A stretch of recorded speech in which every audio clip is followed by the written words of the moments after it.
So yun guys, okay na po ito. At mukhang uuwi na to yung Avanza ni customer, no? Bubuy na lang po natin.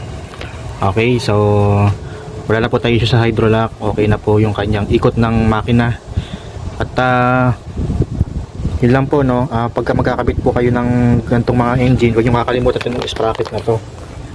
Huwag yung kakalimutan po yan kasi ano po ito, nasa signal po ng crankshaft position sensor. Pag nakalimutan nyo po ito ikabit, hindi po under ang mga makina nyo, no?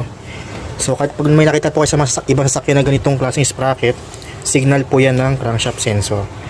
Okay, so yun lang po yung update natin for today. Malapit na po itong matapos. God bless.